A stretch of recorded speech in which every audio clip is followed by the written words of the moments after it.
Poor Red, poor Whiskey, poor Rainy, all spoiled. Even poor Blue with his sad puppy dog eyes this morning. Yeah, Rainy's been laying underneath there on that mud flap, which actually one of these days is going to get put back up ahead of the tire that goes there, but I don't have the wide tires on yet to see where the flap goes for sure. The rest of them, as soon as I walked in and turned the stove on, they all went right back there and laid in front of it. It's not cold this morning, it's just not real warm. Warmer than it was 42 last night, it's 47 now. Almost 60 inside, but I came out at the right time. It wasn't raining when I came out. About 5 minutes ago it cut loose. It rained most of the night. So just makes me appreciate the fact that we had a pretty good day yesterday. I mean, I know it rained when we were gone because there was a couple spots on the highway coming home where I don't remember any water being in the rumble strips or on the edge of the road when we went down, but you know, we really didn't get rained on. I have to. Yeah, it's over here. Buy bulk. When you buy a dozen of these, you make it through the summer. I don't know where they're going to end up, somewhere besides there, but I have to change pressure switch today. We've had it long enough. I don't want to contortion my ass in there to do it, but no, it's been here more than long enough. And yesterday morning, after I locked the cows out of the feed barn, I went to hose my shoes off and didn't have any water to do that. Luckily, gravity works. I mean, down by the machine shed's considerably lower.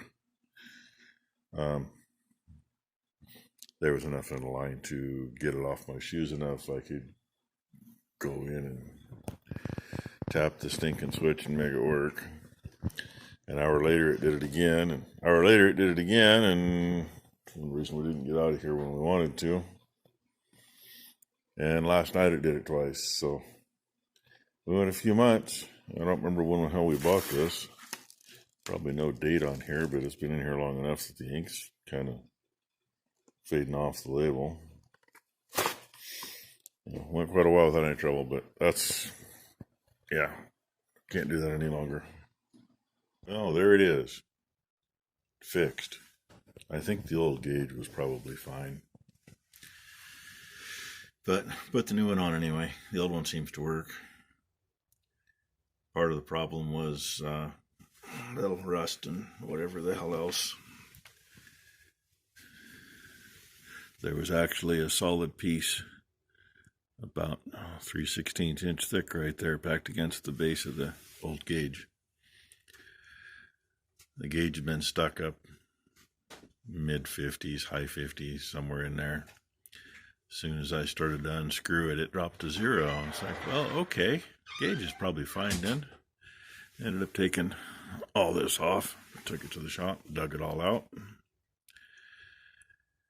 Didn't have any others, and cleaned up. It looks good inside. It's not like it's all screwed up. It's just old age. And hey, it's on there. It's working. It's cycled a couple times. I'm not really sure. Well, actually, I do too know why it's dropping. I sent number 1 down to corner of the machine shed. Corner of the machine shed to run the water there and make sure we're still in the right pressure range. I didn't know where this was set. It's 40 to 60, and that's what we were, I think. So it works. Anyway, the old switch, one side, the contacts are pretty fried. So I don't think it was an issue with something sticking in it.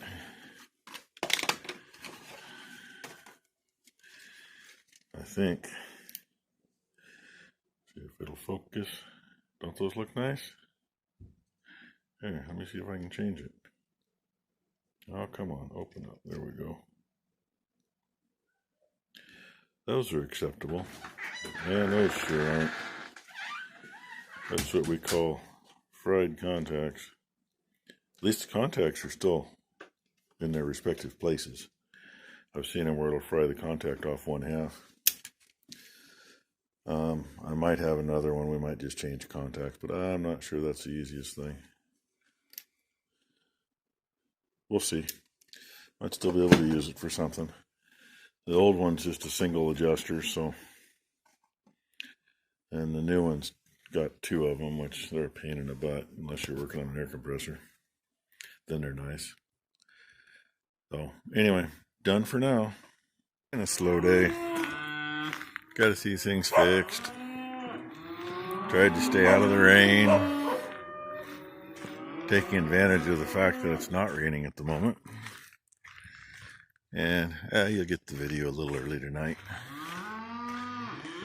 Gonna go up to Becky's folks for dinner. Haven't been up there for, God, I don't know, last spring sometime, last time I was up there. Plan tomorrow is, number one says she's cleaning that slop lot right there and cleaning the feed barn.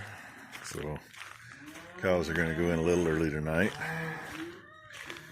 Oh, and she forgot something. I got to move that feeder back there before that trailer can get back in there.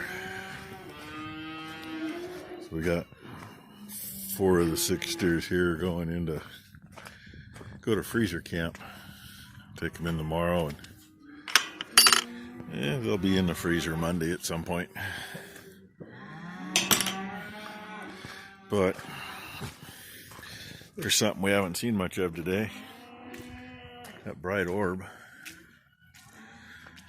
And by the looks of things, these are down low enough, they'll have them clear empty in the morning. Not that there's a lot of room to clean to, but yeah, she can do it. It's one thing we do gotta hopefully get another dry stretch. Get some manure out, because don't have a whole lot of straw. Definitely don't got a lot of hay. Want to conserve as much as we can because we need it. So nothing's been bedded yet except for the young steers got some. And I'm gonna hold off until we get the barns clean because it's so sloppy in there, and take half the straw we got to make it somewhat decent. God knows what they got to bark about. Anyway, hope y'all had a good day. Have a good rest of your weekend. I'm gonna go enjoy some good cooking tonight. I think my brother-in-law is cooking up some bear meat. That's the last I heard. And we'll see what tomorrow brings.